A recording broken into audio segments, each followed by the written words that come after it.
So it's very important as the new year approaches, we're getting rid of an old year, right? 2013 is going to be behind us next week, and we're faced with a new year. So what happens with a new year is it gives us the opportunities to reprioritize our life. Like, take an assessment. All right, what did I have to show for 2013? What are some goals I need to reassess? What are some, I'm not even going to mess with those. I don't know what I was thinking when I put that down. That's okay, because there's been times I've taken off certain goals off of my vision list. And you redefine your vision. You look at your goals, reassess them. Okay, this year I'm going to focus on these 2 goals this year. And this is the dates I'm going to have it done by the summer and by the fall. And you reassess your goals. Reprioritize your life. Now, what I've learned is there's a difference between what's important and what's urgent. Not everything that is urgent is important. So we have to, when things pop up like this, you have a second. All right, is this something that needs my immediate attention or can it wait? Like, for instance, when Mary, they came about Lazarus, he's dead. Jesus didn't go running. And they thought something was wrong with Jesus. Why aren't you coming to, he's dying, he's sick, he's going to die. Well, he didn't go running. So Lazarus died. But still, he raised him from the dead. But he didn't go running. That wasn't urgent. Whatever Jesus was focused on in the time was what needed to be done. So we have to realize not everything that comes into our life that's urgent is important at that time. But you have to assess that. So don't confuse the two. A new year gives us the opportunity to redefine our purpose and our life vision. Am I on the right track? Now, one thing I have been working so hard on is refining my life to 1 or 2 things. Not everything. Not everything or every opportunity is good for me or is right for me. Let me say that. They may be good opportunities or good business ideas. I come up with ideas and then you get so excited and maybe I should do this, right? We get very excited. So I'm reassessing, is this a good idea or the right idea? And I'm having to learn this. So these are the things. Jesus said only a few things in life are necessary. So I'm all the time, okay, what are the few things I'm going to invest my time and my energy into? And then make my goals according to that. Because our time is valuable. Time equals life, your life, according to God. So are we still on track? Do you know exactly what you want to do for the next 25 years?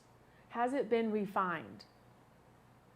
The new year also gives us an opportunity to reestablish worthwhile goals. Not all the goals we have are worthwhile. That's why we reassess our goals. Have your goals in front of you. If you have a laptop or an iPad, I keep them on my desktop. Or keep that paper on your mirror. I also have it in my mirror in my bedroom. I have my vision statement and the few goals I'm going to focus on. And then every day I'm reminded, all right, this is my focus. This is where I'm going on these few things. It also gives us the opportunity to bury the past. Yeah. How about that? Yeah. That's exciting. Thank you, Lord. Come on in, whoever's peeking around. We're in here. Hello. Hi, dear. Come on in. Hey, everybody. Hi there. Good morning. How we doing? What's that? That's the whole family. Oh, hey, family. Welcome. Beautiful family. Yeah. So, again, the new year gives us the opportunity to bury the past. We're all very excited about that. And you can create your own future. That's what people don't realize. You create your future. You plan for the vision that God gave you. You create your future, and you decide to bury your past. Do not bring your past into 2014. It will weigh you down. Listen, deal with it and get over it. I'm telling you, you have to make a conscious decision. It's hard. I'm dealing with a family member, and they're like, oh, Dad did this, and so lies to me all the time, and blah, blah, and they bring, and you can see, a lot of times you can even see the weight that people carry. Literally, you can see them. They walk in their statures like this. No self-worth. No, I can't do anything. I'm stupid. So you have to encourage people, listen, deal with that. Sometimes they don't want to. I'm dealing with someone, they don't want to deal with it. And they will continue carrying the same weight with them their whole. How can you go into New Year with old weights? You can have the same year you have this year. Who wants that? We should be going from glory to glory, right? That's what we talked about, progressing. Not gory to gory? Yeah, don't bring the gore in. Or the sludge, or the Nickelodeon. What's that Nickelodeon? Green slime? Yeah, don't bring it into the new year. We don't want it. So bury the past, and so you can move into your future. For your sake, for your family's sake, for your generation's sake. All right? So that's the new year possesses us with these opportunities. So 2014 is the year of redeeming your time. Only you can redeem it. So Ephesians 5:14 says, wake up. Paul says, wake up, sleeper. You're not dead, but you're sleepwalking like a zombie. Don't be a zombie, Paul is saying. But wake up and realize, rise from the dead, you've been sleepwalking, and Christ will shine upon you. Shine means expose. He'll say, okay, the associations you've been having aren't the right ones anymore. There's a season for certain associations. You should let new friends come into your life. A lot of times, those new people can bring you into a future. Most of the time, that's how God does things. So arise, you've been sleepwalking. Nothing can change your life unless you initiate it. God doesn't make you change. Remember, He gave you free will. Only you can change your association. Only you can change your habits. He gave you the discipline of self-control. So you change your habits. If you're used to sleeping till noon every day, change your habit. Uh-oh, we got one in the house. Well, if you work till 5 a.m., that's okay. But if you don't work the graveyard shifts, don't waste half your day. Nothing will change in your life unless you change it. God gave you the power to change your habits, change your associations, how you spend your time. Shines mean to expose. And He says, walk away from the bed. Walk away from your old habits, your old lifestyles that are not conductive to where you want to go. So 2014, you have your goals for that year. This year, I'm going to focus on this. And how are you going to get there? You have to plan how you're going to get there. You know, this is the year I am going to discover my purpose. I'm going to read my purpose books. I'm going to watch YouTube videos, Papa Miles' Purpose. I'm going to go to the purpose retreat. I got to find my purpose. And a lot of times, some of us are past our 50. We call that halftime, right? It's not too late. A lot of times, half times are the best times. You finish well. That's the goal. Finish well. So decide this year is the year of application. Everything you've been learning, all the principles, you're going to apply them. You know who does this? A wise person. The fool understands things, but doesn't apply them. That's what makes him a fool. He has wisdom, but does nothing with it. But a wise person has the wisdom and applies it. So the scripture goes on and says, be very careful then how you live. Not as unwise, but wise. He shifts to wisdom. Making the most of every opportunity. Because the days are evil. That word evil means short. That means you're going to die. Settle that. One day I will die. And then you work your way back from there. What am I going to accomplish until I die? Therefore, do not be foolish, for the days are short. So set in your mind, you will die, and work your way backwards. That's how God does everything. He sets the end, and then He starts at the beginning.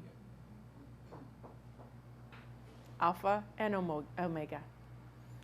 So he says, be careful then how you live. And then he shifts to purpose. He says, therefore, do not be foolish, but understand what the Lord's will is. He shifts to purpose. So he says, wake up, discover who you are, stop sleepwalking. A lot of people we know are walking around like zombies. What do they call it? The night of the living dead? The Walking Dead now, right? That's it. That's perfect. That describes our society. Walking around blind, the blind leading the blind, right? Anywhere we go as we live haphazardly. And Paul says, wake up. Pay attention. What's going on around you? Where are you going? And only you can get there.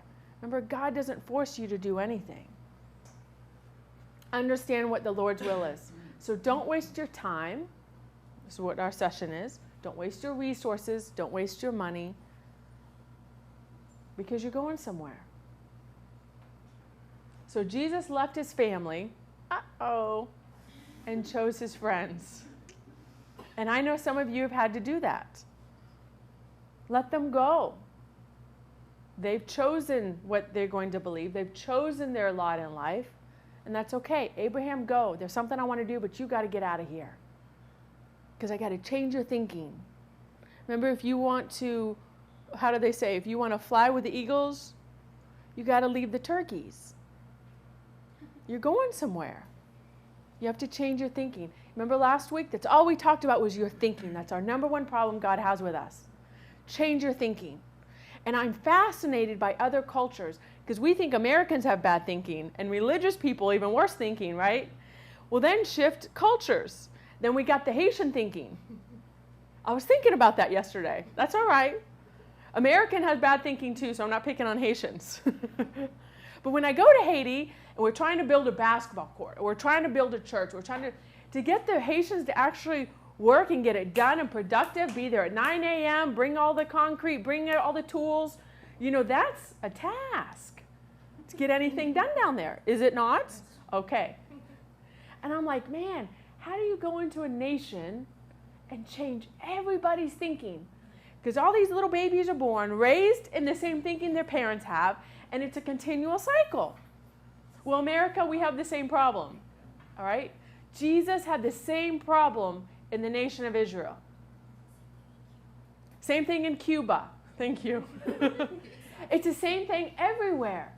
So God came to earth, Jesus, and said, everybody change your thinking because everybody's thinking is wrong. That's what he said. The kingdom has arrived. So I'm learning everybody's thinking. I have different nations represented at the hotel. Croatia, and I asked them, how's it like over there? Okay, how did your Christmas go? Well, we don't celebrate Christmas on the 21st. We celebrate it January 7th. Really? Why? Well, when the Pope became the Pope in the Roman Catholicism, when Constantine ordained a Pope, they adopted a new calendar. But we're on the old calendar, the Julius calendar, Caesar's calendar, and now we're on the Gregorian calendar. And I go, wow. And so I started asking him their religion and their thinking. Everybody on the planet thinks differently. So Jesus has a problem with us, right? I don't care if you're American. I don't care if you're Cuban, Haitian, French.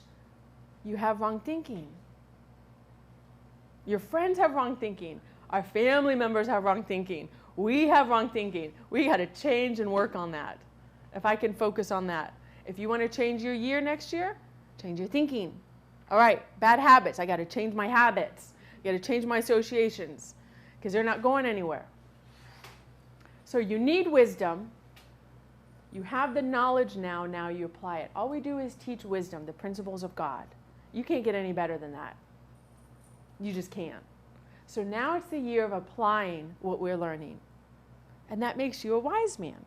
And then when the problems come, the storms come, you will get through it. Remember, the storm still came. He didn't avoid it. He went through the storm. The storm came and went, and he's still standing. But the fools, they have the knowledge. They hear the same thing you're hearing. The storms come and wipe them out. Because our foundation isn't set on the principles of God. Jesus tried to tell us that. Now, this is how God works. I'm going to give you a key here. He works on desires, your desires of your heart, and your decisions. If you truly desire to accomplish the vision he's called you, you have to make decisions. Then he knows you're serious. Oh, Mary's serious about this year. She's changing this. She's not doing this anymore.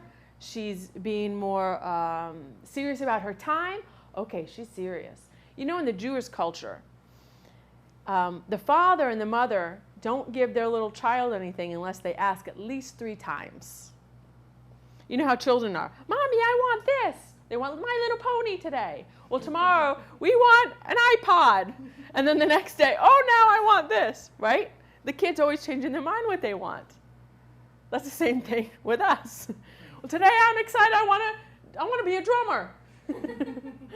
Then the next day, wait a minute, hold on. I want to do people's makeup. We don't know what we want.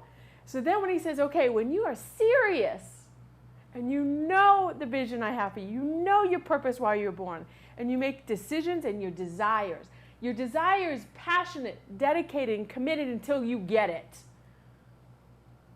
It's like you got the eye of the eagle, or the eye of the tiger, excuse me. I knew that didn't sound right when it came out. They both work, yeah. Hey, eagles got sharp eyesight. They see for miles. One's in the air, one's on the land. And then he says, okay, she is serious. She is dedicated and passionate. And God starts moving.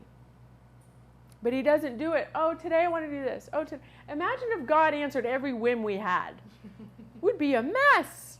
A mess, because we don't know what we want. That's why he says, sit down. Why are you here? Write it down on paper. Write the vision, make it plain. Then you've committed yourself to life. When you're committed to it, he will start moving on your behalf. So that's why he says, ask, seek, and knock. Three things. Then he says, acknowledge me, and I will give you the desires that are in your heart. What does heart mean in Hebrew? Mind. Acknowledge me, and I'll give you the desires that are in your mind. What's in there? What's in there? What are you so passionate about you're willing to pay the price? There's a price to be paid. We talked about that last week. So God doesn't give you what you're merely interested in, but what you're passionate about. You're talking about it all the time. I'm serious. I'm so serious. I'm going to start eating right, or I'm going to stop smoking so I can live long enough to fulfill what God's called me to do. Then he's like, all right, he's serious. That's what God's looking for. Yes? I learned a little tip for everybody. Yeah? That actually sugar is a big contributor to cancer. Oh, yeah. It eats on it. It feeds off of it. So, not trying to I don't ruin anybody's little... Man, I'm just saying that's the truth. Sugar was a big contribution to cancer. It is. And actually, if you eat right, you're And stress. Yeah, and stress. Stress. Yeah, worry and Mhm. sugar. Mm-hmm. And it's funny because when they get worried, they eat sugar. Yeah. Some The brain recognizes sugar is as addictive as heroin. yeah. Yeah. It's very. It's very. So I got to control that. I'm like, all right, I got my one Dr. Pepper for the day, and that's all I can do. Yeah. And it's tough because I want to eat all the time. So I have to control that. Okay. And then he says, but understand what the Lord's will is. This is what Paul says. Will, what's will? Purpose, intent. So he's saying, understand what God's purpose for your life is. So don't get drunk in wine, which leads to debauchery. So he says, control your habits. Anything that has control over you is wasting time. So that's what you have to look at. Is sugar controlling me? Is cigarettes controlling me? Is the grape juice, the wine, controlling me? What's controlling you? Nothing should control you in this life. Nothing. Now, if you let other people control you by wasting your time, then they are running your life. Because time is an indicator of life. So are you in charge of your time? Paul says if you drink or take anything that disturbs your mental faculties, you're destroying your time. So any habit that controls your life is a time stealer. So we have to reassess, what habits do we need to change? Those could even be Oh, absolutely. Can be very good habits. I used to love riding my motorcycle all the time. I can't ride as much anymore, especially since I had the baby. Plus, Matthew doesn't ride. So we have to be wise with what habits we have. And you can have fun. I'm not saying don't ride. You have the day of rest. Go ride on a Sunday. Whatever day you rest. Saturday, doesn't matter. Don't be religious about that either. So redeeming the time. So it's Colossians 4. Be wise in the way you act towards outsider. Make the most of every opportunity. Let your conversation always be full of grace, seasoned with salt, so you may know how to answer everybody. Use wisdom. So even if you are in a situation, say you have to go on a family dinner. Okay, I had to do that last night. I have to be wise in what I say, be careful what I say, zip it when I need to zip it, not make faces with my eyes or roll my eyes. But season my conversation, right? Because we're a reflection of the King. So I have to make the most of every opportunity, even if I don't want to be in that opportunity. Walk in wisdom towards them that are without wisdom is redeeming the time. Redeem means to possess. Deem means to own, to possess. Redeem is to possess, own once again. So when you take control of your time, you're taking control of your entire life. That's how important this is. Because when it's all said and done, we better have something to show for our life. It's called fruit. That's what the Bible calls it. We have fruit. What do we have to show for our life? What do we do with it? What do we do with it? Do we spend it on video games or cartoons? You know, people who read the cartoons, all those, what are they called? Comics, thank you. Go to these conferences all the time, you know? I'm not saying you can't read comics, but I'm saying don't waste your time all day. It's like people who waste their time watching soap operas all day. I know. Xavier, I don't see you sitting there watching one day at a time or beautiful people around the world. I don't see. You know what's funny about that is I used to watch Young and the Restless years ago. And They get addictive. Well, I don't watch them anymore, but the other day when something was on, it was on same people, like nothing And changed. What's wrong? No, I was like, oh my gosh, I'm talking 20 years ago. I couldn't believe it. The same Ashley and Victor. Victor's still alive? Yeah. Oh, man.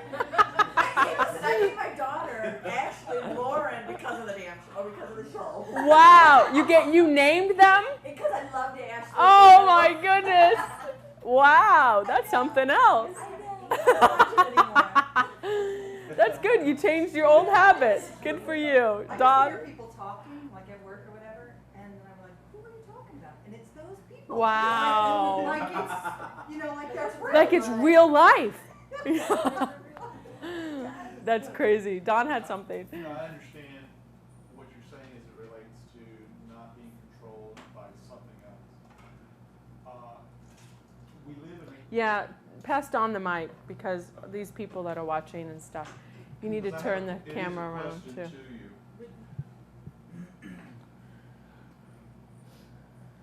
Anyhow, okay. I understand not being controlled by anything or anyone.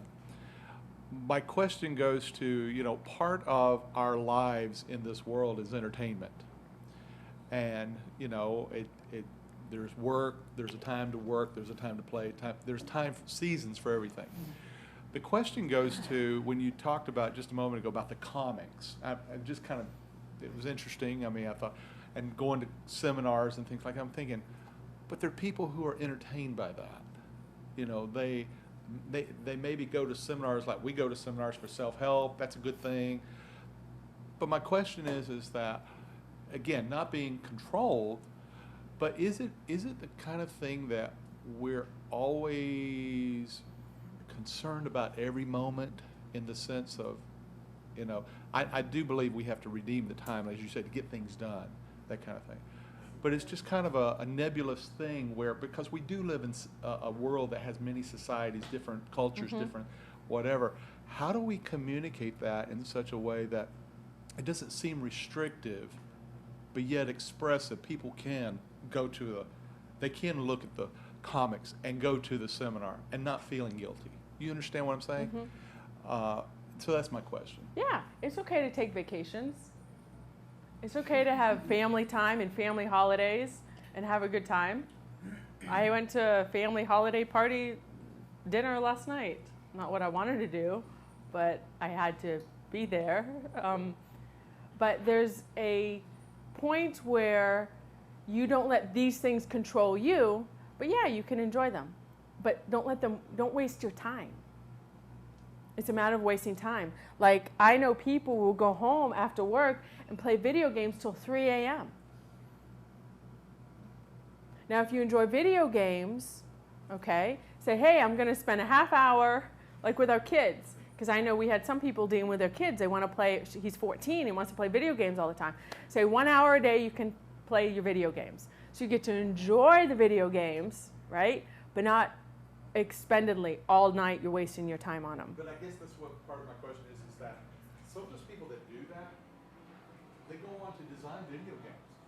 They're Oh, yeah. designers, But if that's your because they need purpose, that time. there's a difference. Yeah. If that isn't your purpose, But how do they know that in the early stages? oh, that's what we're here for. I mean, that's what us are for, that go out, like Junais. She's out there educating people according to their purpose, the kids. And I love it. She has a fabulous little booklet she's working on. So if it has to do with your purpose, then that's fine. For instance, one of my family members loves computer, but is addicted to video games, reads the books on the video games, and it's like it becomes a part of his life, but it's not his life purpose. But because he doesn't know his purpose, he's wasting his time on other things to fill his time, because he doesn't know what to fill his time with. So I've gone down with the questions, but he doesn't take the time to fill them out. I guess the main thing would be to seek first, and then things will fall into place if you're seeking the kingdom first. Yeah, and it goes back again to, if you know your purpose, then you don't waste time on things that don't have anything to do with your purpose. Don't let them consume your time. You control it, not it have control over you. So you control how much you play video games. Don't let it control you. I dated someone that's all he did was play Halo with his friends. You know, he's younger than me, 7 years. And that's what you get when I was younger. Yeah, I was 30, which was old to him. And her jaw's dropped. What's wrong? Yeah, I know. But anyway, he wasted his time playing Halo all the time. And I was like, man, let's go outside and go rollerblading, or let's go do, ride our motorcycles. I had just got my motorcycle, and, well, you want to play Halo? I'm like, shoot, this isn't going to work. And then the other one I dated in college, he was a baseball player, right? Actually, both of them were ball players. And the one in college, he loved collecting baseball cards. And he would go and sit in his room and go through his baseball cards and look at them. And I'm like, no, this isn't going to work. And then he went and worked at a baseball card company in the mall in Tulsa. They sell baseball cards, and it's this whole thing. And I found out later he stole one, got in trouble, got fired. And we were at ORU or Roberts, and I'm like, man, what are you doing? But he was like obsessed. Has nothing to do with his life purpose. But I'm like, yeah, this isn't going to work out either. Like, baseball cards are more important than your relationships, your family, your girlfriend. You're stealing now over it. Yeah, I know. So it had nothing to do with his purpose, but it consumed his time. You had something, Xavier? Yeah, pretty much what I was going to add to that is it's about balance, because being married, my trick is when I want to listen to music and sort through different things that maybe I want to put in a mix. When the wifey's at work, and then that way when she's home, it's my time with her. And then, so it's basically like, you're right, discipline is a key, because before I started understanding or, discovering the kingdom again, it was kind of like come home from work, maybe zone out on the TV for a couple hours, and then hit the music lab, and then just be there and then go to bed. But it's different now. Come home from work, first thing I do is read the book. Because it's really easy to just sit down and just click, the TV on, and then you kind of zone out. Right, So I right. changed that habit, and actually it has, just in the, 2-3 months, I've already changed a couple things that I knew I had to get discipline over, and just by reading the book, the discipline of just starting that, and it's changed everything. Like no one, and I'm by myself, so no one's telling me how to do it, but the Spirit led me to do Yep. it. So it's just basically, and I'm huge into I love movies, I love sci-fi, all that stuff. So I pick and choose also like what I think is like entertainment to a certain point, and then what I think might have in our reality, a demonic message. I'm like, nah, because what you really put in your mind really projects everything you do in your life. People don't think so, but it does, because vision is visuals. Like we're visual people. Everything's visual, okay? And if you have a message behind it, that adds to it. Same thing with music. That's why I understand the power of music, because the beats, people are drawn to the beats, and then whatever message you want to project in that, it will just even subliminal. It'll creep in there, and you don't think about it, but later on, it's funny because some things might come into your path, and it ignites that memory of that song or that word. I know it because I'm a DJ. So to me, I always. So, anyways, to finalize the point, discipline yourself in the sense of like what is first. And to me, I've realized now that hitting the kingdom is first. That sets everything. Okay, and then everything will just fall into place. And then when I'm in a club, it like stays there. That discipline kind of stays there. So when something tries to veer you off the course, you kind of get back to that discipline of like, no, kingdom first. Okay, so it really does help, and that's not even being religious. That's just being disciplined, Whatever you feed the most will be the strongest. pretty much. Because I'm a comic book guy. I'm a comic con like but there's a time for everything. A little bit of too much, then it's out of balance. And Totally. Yeah. So. Junice, you had something? I just wanted to add, I have a friend of mine who was doing her doctorate. She does good research, but she will spend the whole time collecting articles until she paid me $150 to help her out. All I did is tell her, stop researching, let's write. And that's all she needed. Because she would spend hours, like you say, it's a lack of balance. You got to know what you are looking for. I mean, she's a good researcher, she's a good writer. I didn't have to write it. I just had to remind her, stop researching, you have enough stuff. Let's start writing. So, Yeah. Sometimes people lose track of time. exactly. Yep. And that So you computer just- will take a lot of hours. Yeah. Yeah, when you're on that computer, it's like, oh my gosh, it's 11 o'clock, 12 o'clock at night. Wow, I've been here for 4 hours. I know. But if you're studying, you're researching, you're seeking, it's all good. So you have to decide how you spend your time according to your goals. That's how you set your goals, which have to do with your purpose, right? Prioritizing. That's it. So when you deal with people, be wise. Protect your time. Like there'll be times where some of us will go out to eat and I'll spend hours with you because it's worth it and it's good ground. And that's it. This is it. This is more important than anything I've done all week. So you have to know when that time is. Now last night, spending 2 hours, and now listen, I want to tell you guys something. They said, Trista, my uncle's in town, let's go meet with our family. And I'm like, okay, but I want to meet at 5:30 so I can be home at 7 because I have to study for tomorrow. So this is my time range. So make the reservation early so I can get out and I'm not up all night late. So I schedule my time and try to stick with it as much as I can. Now I'm not going to spend all night chewing the fat with these people and blowing smoke. Okay, so redeem means to take ownership again. You're just fine-tuning your life, fine-tuning how you're spending your time. Don't let anything control your time that is not important to your purpose. That's it. Now, if going to the big comic conferences has to do with your purpose, then absolutely. And, there may be some people that, we need some kingdom comic writers. Yeah. I know, right? That'd be sweet. But if that is not your purpose, don't waste a lot of time doing it. So repossess, for you don't have long to live. God equates life to time. This is key. Your time equals your life. So anything that consumes your time becomes your life. Whatever you feed off of, what Mindy said, becomes who you are. The devil's greatest weapon against a kingdom citizen is good things. He knows you aren't stupid enough to go smoke crack. So he'll distract you and give you good things that aren't right for you. He knows that your time is your life.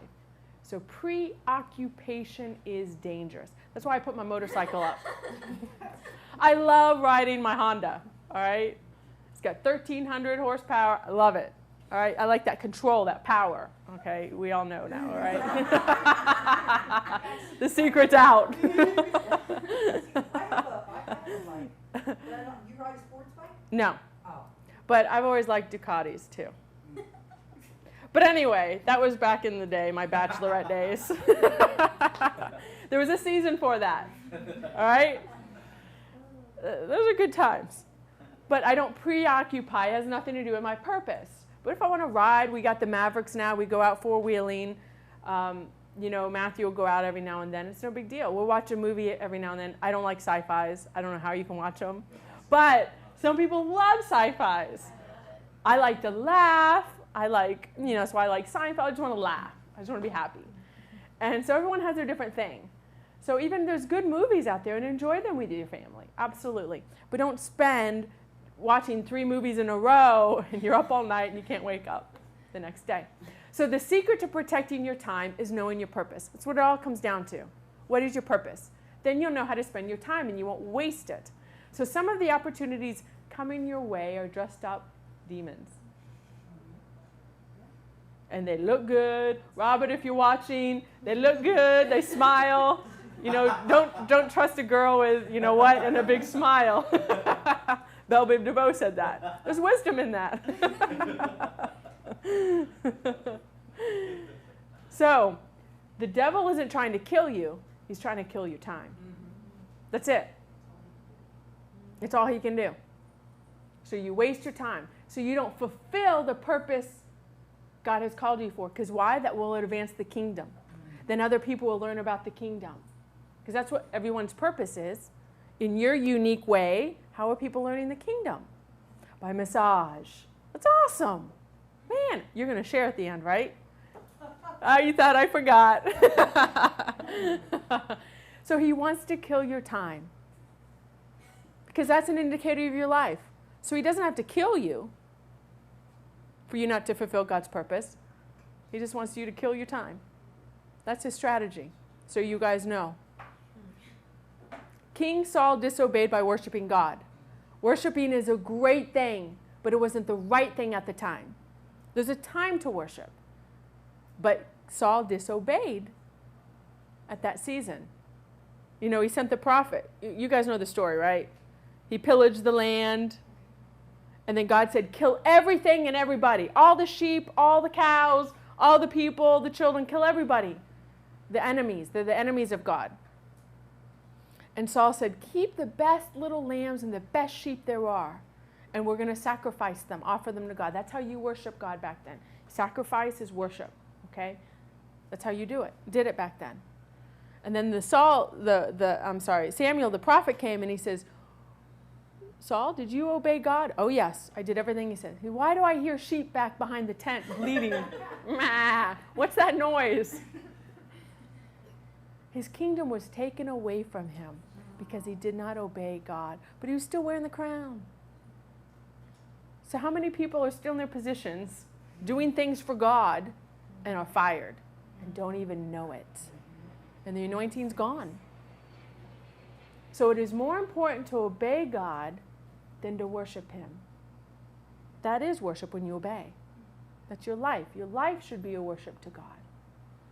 So it's not what we do for God, but its obedience is only doing what he tells us to do. That's why you don't have to go do everything. But the few things in life are necessary. I keep coming back to that. I think of this all the time. A few things, Trista. What are the few things in your life that are important that you're going to spend your time on? Because I want to do what he told me to do. Not everything everybody thinks I should do that is good. There's a lot of good stuff I could be doing. A lot of great ideas I get. A lot of business opportunities. The other night, Matthew had given me his piece of paper a few months ago. I asked him to refine his vision. And so I keep it on my nightstand. The other night I go, here, honey, let's go over your vision for 2014. No, not now. He's like half asleep. I should have done it earlier.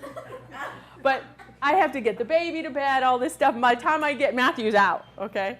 He's done. He gets up at 5 a.m., goes to work every morning. And he says, let's do it. And so I reread his vision. He's sleeping. And I reread his vision, refining it for 2014. And I go, okay. And one thing really stuck out to me. And I said, interesting. So I'm just pondering this one thing. And then he came home yesterday. He says, Trista, I got an amazing business idea. I'm going to tap into this market that has not been tapped into in Naples. Nobody's doing it. And it goes along the lines of what he's already doing in his gifting. I go, oh, man, you got it. That's it. He came up with the name. I said, I will incorporate it. I'll do it. I'll make it happen. I'll get online and go to sunbiz.org and go through the steps and do this and get it started. So I'm very excited. I said, honey, I'm with you 100%. It has to do with your purpose and your vision. Let's do this. And I'm sworn to secrecy, so I cannot say anything. But it's very exciting. And he could totally pull it off in his sleep. And and nobody's doing this in Naples. Nobody. All right. Proverbs 16:1. To humans belong the plans. Where do the plans belong? To you. Plans of the heart. Heart is, so where are the plans? In your mind. And then, but the Lord comes a proper answer from the tongue. Tongue means explanation. So you plan, you write down your plans, your goals, and God will explain how it's going to happen. And it works. So God doesn't plan your life, you plan it. He's giving you a purpose that only you can figure out, but then he says, you plan according to your purpose. Base your plans on the purpose of God. So that should be our focus. So I want you guys now, we have a few days left in 2013, focus so you start 2014 with a bang. So we don't waste any time. God is going to give you very massive plans that you must write down from your passion and dreams. And then he's going to reply how he's going to pay for it. He gives the answer. He's going to explain it. So you don't have to worry. If you need $500,000 to accomplish what he's told you to do, he will give it to you in the right time, when it's time for you to go. So money doesn't determine your vision, you do. If you have ears to hear, listen.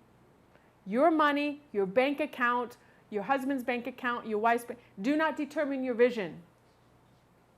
So dream big, according to your vision, and he will provide for it.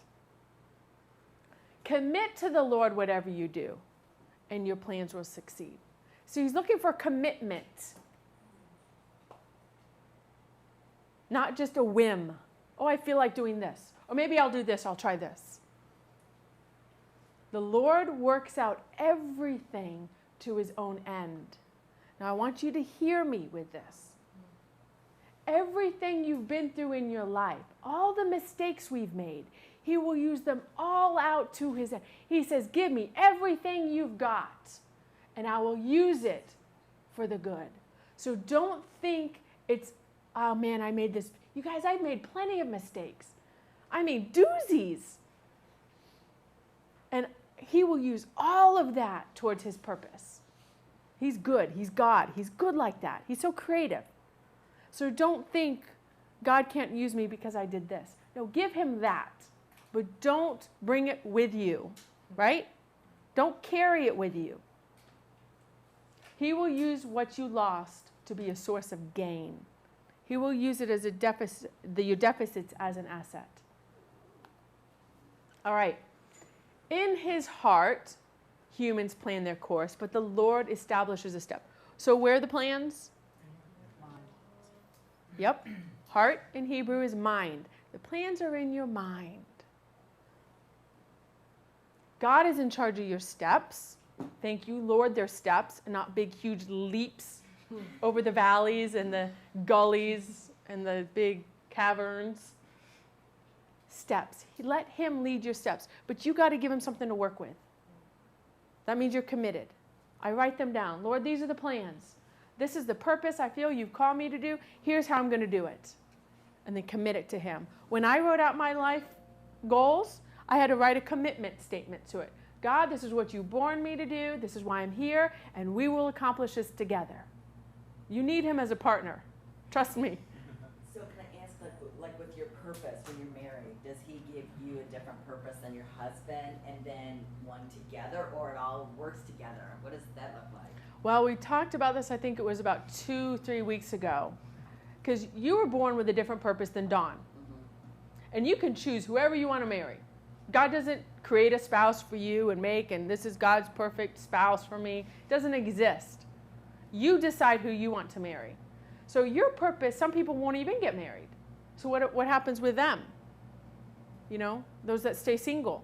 Which remember, Paul says, listen, if you can, stay single. All right? If you can't, then get married. And he will bless that as well. And that's powerful. Marriage is powerful. But you don't have to be married to fulfill the will of God. Okay? So, with your purpose, my purpose is very different than Matthew's, but we support each other in it. And we know that. He doesn't like going to all the conferences and sitting there and listening. He don't want to. I don't like going to watch him play golf or in front of city council. But he supports me in it. He'll come, he'll show up, he'll go, okay, send me, go, no problem, go do your thing. But he supports. So that's why I want to know his vision. So I can support him, and when I can help as a helpmate, because I was built to help him in his vision, that's when I succeed, when his vision is being accomplished. And God will even help me more with mine. So the more we help others with their vision. So I believe that your vision, they can complement each other and not compete. They shouldn't compete. No vision given from God will compete, because there's no competition in the kingdom when you're your unique self. So some people who do get married, their purpose is very similar. Say two people that get married and sing, and their life purpose is to sing, and then they do duets and they go around singing. That's a good thing. And it can be very blessed from God and very anointed. So that's just happened to be that case, but not everybody's is going to be the same. No, it doesn't have to be. Not at all. But they should complement.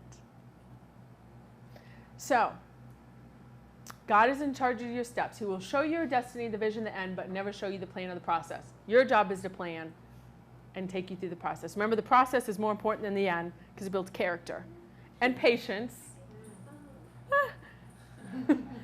Some of us weren't given a lot. We have to work on that. So don't panic if you know your purpose when things happen. Right? Like Joseph in the pit, I'm a slave. He didn't panic. This has all got to be part of the plan. God always hides your future in people. That's why you need to share it with the right people. That's why we share our vision, right? And I remember this week, 3 of you guys came to me on one day, it was on Monday, and wow, just you would tell me things and I'd be like, do it this way, right? And it took us 2 seconds, and that was it. There's nothing else to be said, was there? Same thing with Sheila. Man, I'm crying, she's crying. I'm like, that's it. This is it. All right, there's nothing else to be said. It's so simple. But you see how the Holy Spirit will use people in your life to help you with that. I don't know everything, but I have the Holy Spirit. And then, hey, man, you can do this, but make it simple. So it's exciting. God will give us people to take you to the next step. Psalms 31, my times are in your hand, Lord. Deliver me from the hand of my enemies. And for those that pursue me, let your favor shine on your servant. So commit your time to God, and he will control your life. That's powerful. Planning determines the value and quality you place on your time. Now, there's sometimes I'll get a phone call from a person, hey, I want to spend time with you, I want to have lunch with you, blah, blah, and they're salespeople, right? No. There's other people that will, like the little workout, the workout lady, let's go to lunch. We had a great 2-hour lunch, and we all talked about purpose and her life and da-da-da-da-da. And there would be very anointed times you meet with people, and you deposit into their life, or you learn things. I learn a lot from hearing people where they're at and their culture. So what you do in your downtime after your job determines who you become. That's what Xavier was talking about today. When I get home from the job, this is what I do. I've changed what I do. Da-da-da. It's shifted a little bit. And the Holy Spirit led him. Let Christ shine upon you. Christ will expose and show you what you need to change.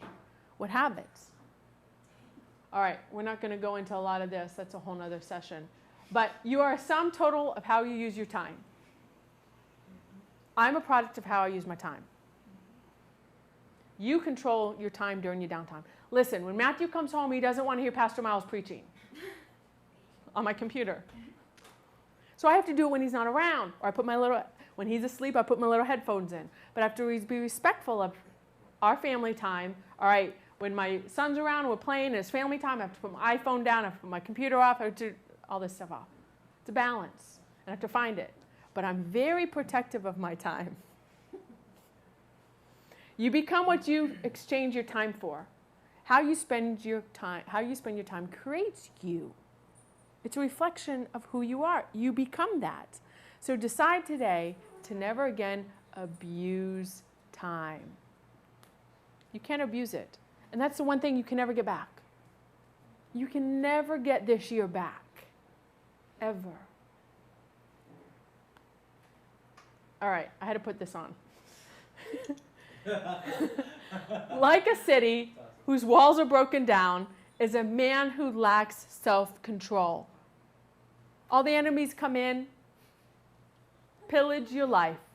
So that's like this guy, the family guy, self-control, do not push this button. That's tough. You just want to push the button. That's the only thing I could think of that wasn't like a big sin. You know, I typed in self-control in Google Images and it had a hamburger or a lettuce leaf or something to choose from. So I'm like, all right. So if you do not control or guard your time, anyone can come and rob you of your life. Your life. So put them out of your gate like a fortress. Keep your gate up. You're a time waster. I don't have time to gossip about the family for an hour and a half with you tonight. You don't have to say that. Listen, my family's here, my son, my daughters, we're getting ready for bed. I want to spend time with my family tonight. All right? You don't have to tell them you're wasting my life. But it is. Imagine if you talk to this person, right, an hour, a few times a week, that's 4 or 5 hours. You know you can read a few chapters in a book in the 4 or 5 hours or spend quality time with your family in that time. So you have to understand, don't answer that phone when this person calls, right? Protecting time. Paul says, everything is permissible for me, but not everything is beneficial. We can do whatever we want. We can go to the comic conferences all we want, but is it beneficial to your purpose? That's the key. I will not be mastered by anything. You master your time because you are controlling your life. Everything is permissible, but not everything is constructive. So not everything you do is beneficial to what you were born to do. Remember what you were born to do, you become alive. And then you're very focused. Then these things aren't even temptations. No, not even a temptation. Nope, not even going to waste my time with that. I stopped going to some of the big business functions and, Chamber of Commerce stuff. I'll go to some every now and then when I feel I'm supposed to go. But I don't go to all of them. But I need to be out there, put my face out there and greet people and say hi to other hotel people and different things like that. But I don't go to every one. So you just have to use wisdom. So your life is a project. Ask yourself, is this constructive to my life? So pick and choose. Pick and choose. And sometimes the answer may be no to something that's a yes, the same thing a year later. It's hard for us in real estate because, like the Christmas party, our clients came in 2 days early, and we're like, oh gosh, okay, so we just we rescheduled for them, which I'm glad we did, but they demand our, their schedule for And us that's to your keep them as business. clients. That's your business. Matthew has to do a lot of client business things. Sometimes he claims it's on the golf course. He played, last night his uncle said, Matthew, how much do you play golf in a week? Because golf is big in their family. I mean, that's all there is to talk about. And he said, and I'm sitting there trying not to roll my eyes, and Matthew said, well, usually once a week, like on a Saturday. But see, we had to dedicate, since we had the baby especially, Sundays is family day. That's our downtime. After this, it's our downtime. All right? We had to focus on that. Your day of rest. That's a principle. That's a law of God. You have to take one day to rest, relax, do whatever you want.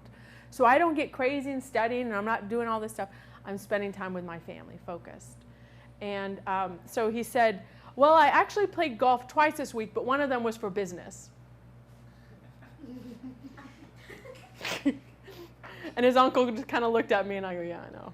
But his family, like, that's all legitimate. Like, yeah, that's business. That's one way. A lot of deals done on a golf course, no doubt. I learned to zip it. I'm working on my eyes, but I worked on my mouth. I zip it. Right? So if you think you can do it, it's confidence. But if you actually do it, that's competence. So you got to move from the thinking part and knowing and writing it down and then actually doing it. So you must move from thinking to my favorite statue, the doer.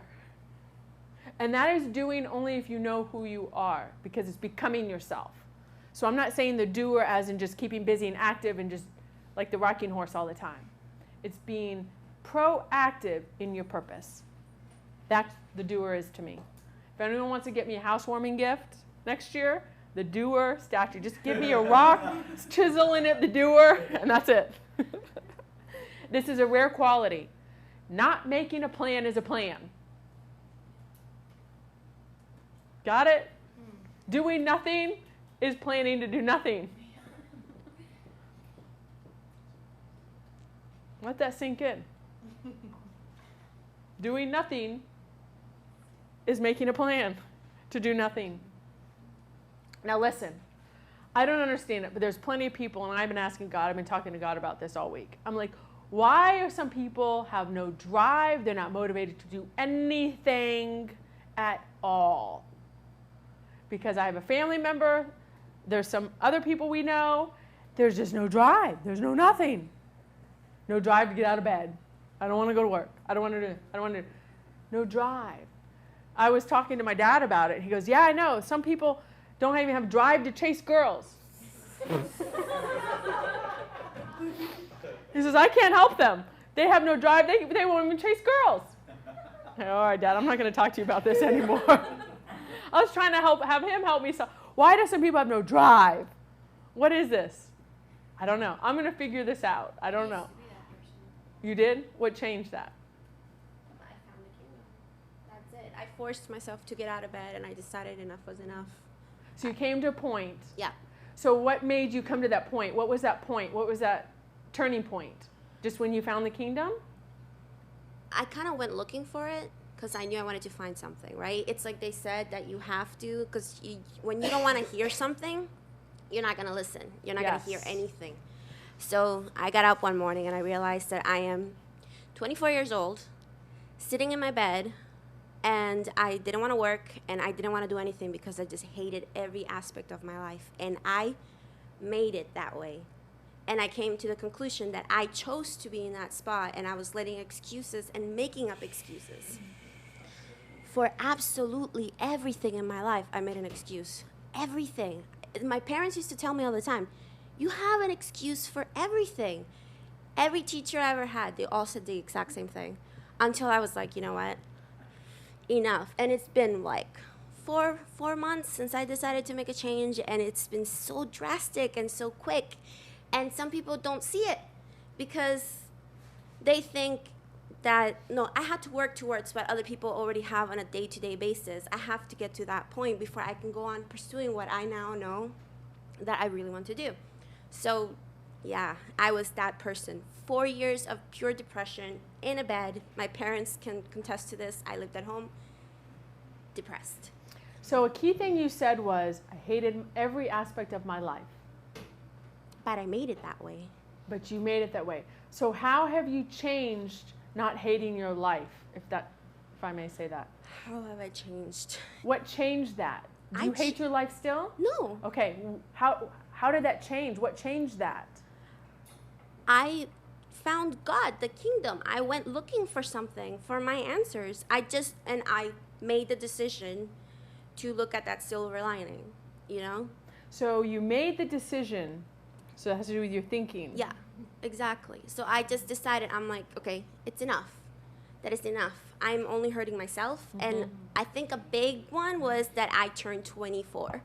And at 24, I'm like, I had so many dreams of what I was going to do by this age. I would have already been there. I also let a lot of people get in my head.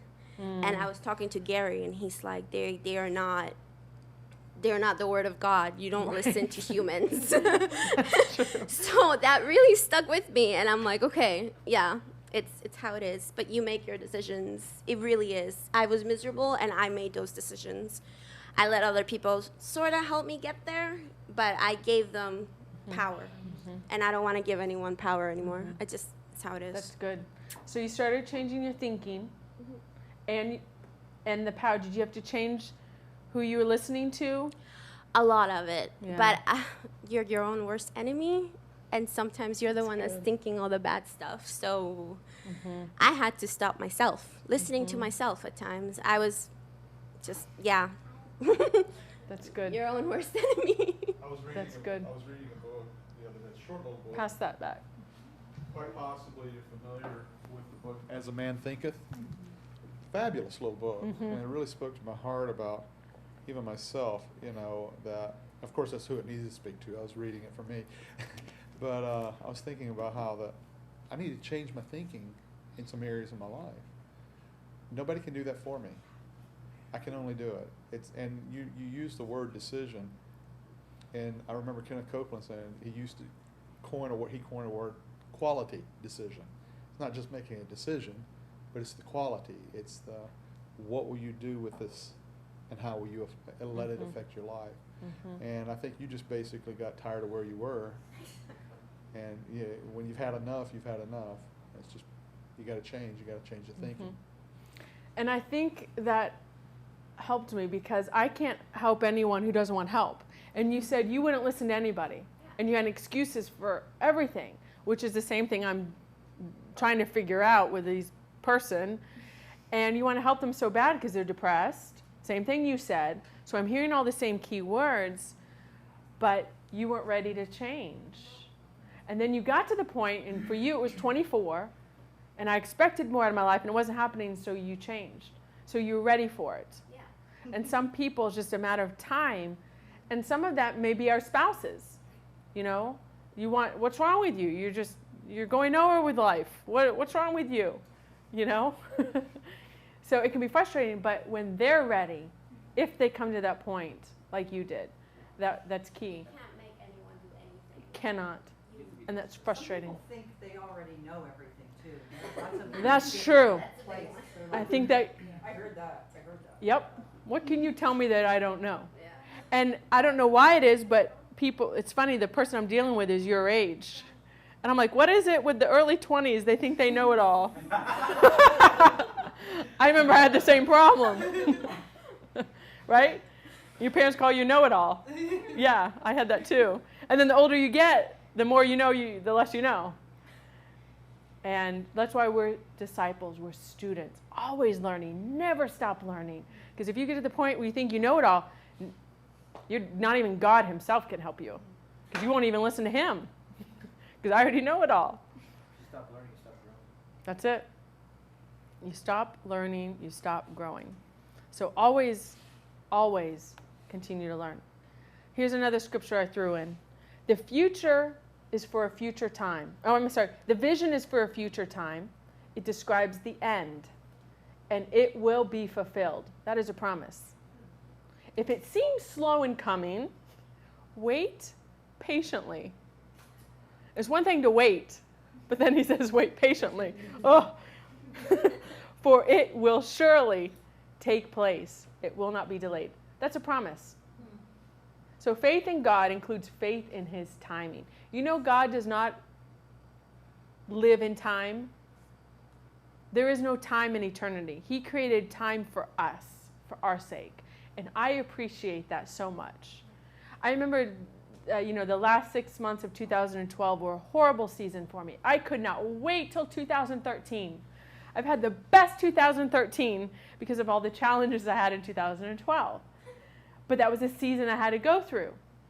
And I remember there'll be times where, like for instance, I've had to have some teeth pulled recently at the dentist. And that's just horrible pain. He couldn't even get one out. And it took him 20 minutes to pull it. You don't feel it because of the anesthetic, but you feel it in your head. Okay. It wasn't fun. And I couldn't wait for that day to be over. I went home and I scheduled that appointment late in the day so I could go to bed, 8 o'clock at night, and the next day it'd be done. And that day could be over. I thank God for days. It's a new day tomorrow. Today was horrible. You guys ever had horrible days? Thank God it's almost over and tomorrow won't be like this. I thank God for time. He created time for us. Now listen, if you think about it, I've been thinking about time a lot this week. Right? Adam fell, not out of heaven, but from the kingdom, okay? Well, God didn't automatically make a redemption plan to happen immediately. Oh my gosh, I got to send my son, I got to go da-da-da-da. He waited 4,000 years. Listen, God is in no hurry. And I'm like, Lord, that's tough. He doesn't live in time. And even with Jesus, Jesus still had to grow to be 30 years old to become a rabbi. Nobody listens to you unless you're 30. In the Jewish culture, anyway. Okay?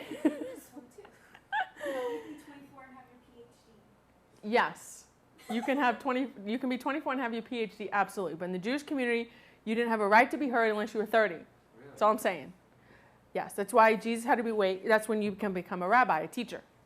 So Jesus had to wait till he was 30 to start his ministry. So he had to wait 30 years. Okay? But then his ministry was only 3.5 years. That's not long. You guys, that goes by fast. He did everything in 3.5 years. He was a master of his time. But yet God was in no hurry to get him here. And he had to send him as a baby. He didn't send him as a man already 30 years old. He could have, if he wanted. But he sent him as a baby. Jesus had to wait 30 years to accomplish teaching the kingdom, which was his purpose. To start in his purpose. I know.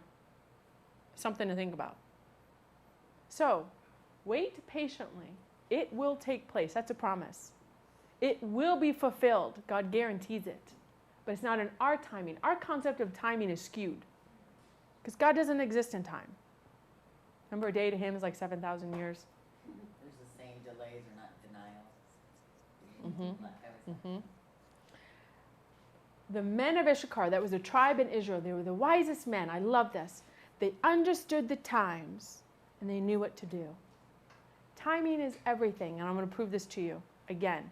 So understand the times you're in. Now, that's why God gives us a community also. And it may not be time yet for you to jump, run, and go. Right? Jesus had to be prepared and learn for 30 years. The Bible doesn't talk about that time a lot. It talks about when he was 12, then you don't hear about him for anything till he was 30. He was preparing for his purpose. I want you to read this very carefully. After this, Jesus went around in Galilee, but he did not want to go into Judea because of the Jewish leadership. There was a big festival going on. They were looking for a way to kill him in Judea, which is where the festival was. But when the Jewish festival of Tabernacles was near, Jesus' brothers, his own family, said to him, "Leave Galilee and go into Judea, so that your disciples there may see the works you are doing." His brothers, his family saying, "Go to Judea." But see, Jesus didn't want to go because he knew it wasn't his time to be killed yet. But his brothers saying, "Let everybody see the works you're doing so they will know you are the Messiah." What is Jesus' response? And his brothers were saying, because nobody who wants to become a public figure acts in secret. Jesus was doing all these things in little towns. The mass majority did not know. If he goes to a big festival, then everybody would see, oh my gosh, this is the Messiah. So since you are doing these things, show yourself to the world. Let's go to the big party so everybody can see. For even his own brothers, his family, did not believe him. So if Jesus' family didn't believe him, you know your family's not going to believe you. We're not Jesus. And then Jesus told them, and this is key, For my time is not yet here, but for you, any time will do. Jesus knew the time to reveal who he was not yet. But his brothers, his family was pushing him into it. Everybody needs to know who you are. Go show your works at the festival. He says, my time isn't yet. But for you, your thinking's wrong. Any time will do. I think about this a lot. You have to figure out time of like patience, and you have to act. Because Understand the times we are in and know what to do. Understand your timing. The Holy Spirit will show you that. And again, that's why we have community too. Robert will come to me, Trista, da, da. Nope, not time. Maybe one day, but it's not now. I don't know when it is, but no, not now. Okay, all right. And I'm not saying you have to get permission from me or anything like that. Nothing like that. But I think if you're prepared, like if you're being obedient, seeking the kingdom, His righteousness, right? And it's almost like you're in that zone. It starts to unfold just naturally because God says, okay, they're ready. They might not know they're ready, but I'm gonna make it happen to them. They're like, oh, okay, I'm ready for this. So I think that makes a lot of sense because The Holy Spirit will lead and guide you, totally, and that's his job. And sometimes we think it is, but we're not sure. So let me come among wisdom. Right. Let me get advice from counsel. Let me get good advice, because you don't want to be premature like Sarah and Abraham. And look at what we're dealing because of that. So don't be premature. That's what his family was trying to tell Jesus. Jesus was the Messiah. He knew who he was. The people didn't know yet. And his brothers, no, let everybody know. It wasn't even the time for Jesus to reveal who he was. That's fascinating. And that was his purpose, why he was here. It's not the time yet. Any time will do for you. I know my timing, and it's not yet. The end is permanent. The vision, the end of the vision is permanent. That means whatever season you are in cannot last. There's winter season we all have to go through in our life. There's a summer, there's spring, there's fall.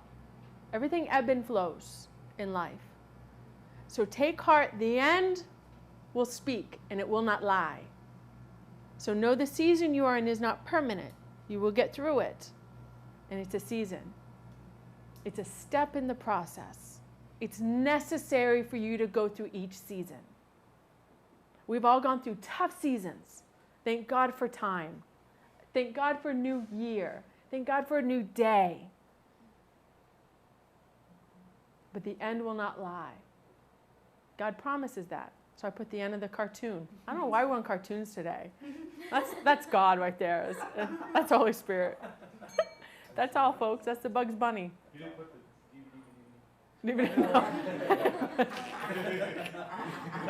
Is that Porky Pig? Who does that? Yeah. That's funny. That's it. So keep the end in mind and prepare for the process. Plan for it. The plans come from where? Your mind. Do we know rapture? No, don't worry about the rapture. Then it's true, because people are so concerned about rapture, they cannot plan. Because what's the point? That's where I was too. He's coming. Look at what's going on. The good is called evil. We're in the last days, right? Because you're like stuck. You're like, well, if he's coming back, then why do I plan? Because if I'm not planning, he's going to come back, then what's the purpose for it? Yep. That was exactly what I know. And Me no too. one can answer that. Well, yeah, brother. Like, I know. People store up and they do all these things and Stockpile. you're not even supposed to be worrying about that. So every day there's enough. It takes faith to live in this kingdom. But we got this. You guys got the truth. yeah. Now you got to apply it, which is wisdom. Have understanding, know the time you're in, the season you're in, which is why we have community to help us with that also, if you're not sure. But where are you going? Man, it's beautiful. 3 of you came on Monday to see me and knocked it out of the park. Mindy, would you mind sharing now? No, I'll share. I don't mind. Turn the camera, turn the mic. It's on. Well, with me, about a little over a year ago, I went on this quest for purpose and vision. Before that, to try to make this short, I had heard in my spirit, because I was asking, what should I be doing? And I heard to do massage, and I was kind of like, what? I didn't really think that was what I was born to do. But anyway, I went ahead, I did it, and all the doors opened, and I just stepped through, and it just came to me naturally. And as I started this course, and I took last year's Purpose and Vision seminar, and I was going through and doing the workbook and working on writing down the goals, the vision, the mission statement, and everything. And as time went on, I started to think, well, what I'm doing, I don't really like. It's not great. It's not great. It just seems like dark in a room, I don't know. And I wasn't going to be able to make money. That played into it, to where, not unless you duplicate yourself, because doing a lot of massage is very physical, and it's tough. So even just to, it's fairly good money, but you cannot do a lot of it. Anyway, so I started thinking, well, how is that going to work? And then my dreams are never going to come true. And so I went off on all these different things and started writing and seeking all these different things. Well, I like that, and I'm good at this, and I'm doing that. And I would start them, and I would do them. And I started to become crazy and upset inside, because I wanted to be great, And as time went on, and I kept seeking and doing and really applying all kinds of things and learning, I just began praying very, very earnestly, Lord, what is it? And I heard in my spirit, I already told you what to do. I gave you the vision, and you've taken it and tried to make it into this, all these other things, because money started to become a focus, and being, seen and whatever. And I felt a great peace come over me again.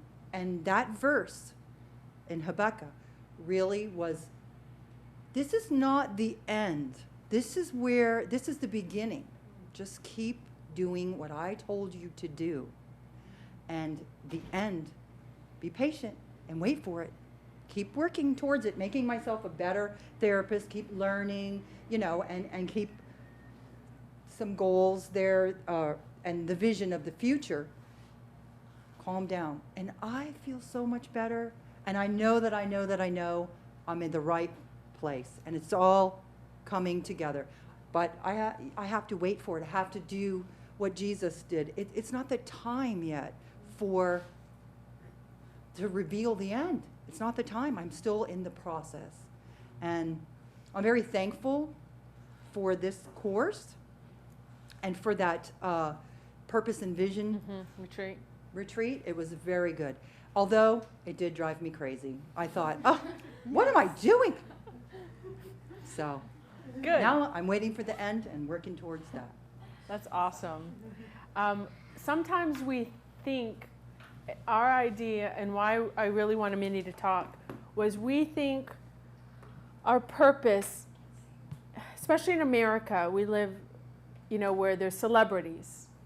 And we think our purpose has to be grandioso, so it's this big building or big complex or big community or something that is in the spotlight. And that's what we think will make our vision great. But that has nothing to do with it. Because I was thinking about Mindy, and she's in their one-on-one quiet time. These people are focused on nothing, and she can direct their focus with their conversation and what comes out of their heart. And these little sessions become therapy sessions over time, not forced or anything, but it naturally happens when you do massage. And these women need that. And I said, this is church for these women. It's a wonderful thing, really, to be able to do that. It's Absolutely. who gets to do that? I mean, that's it. This is church once a week or however often they come for these women.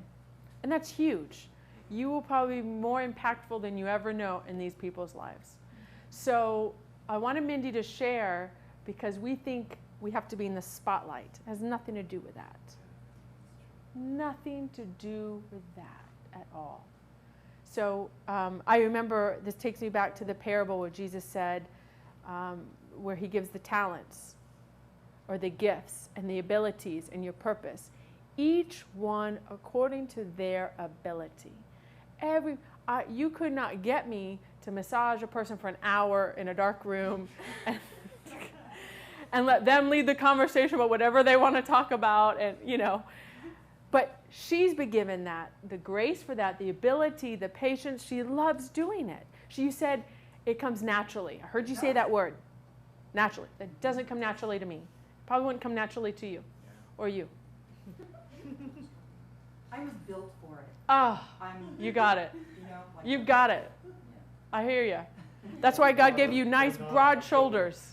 Because I heard you say, I have broad shoulders the other day. You probably don't even, I hear these little things. You got to have some upper body strength to do that all day, in your hands. 10 a day. Did you say you did 10 a day at one point?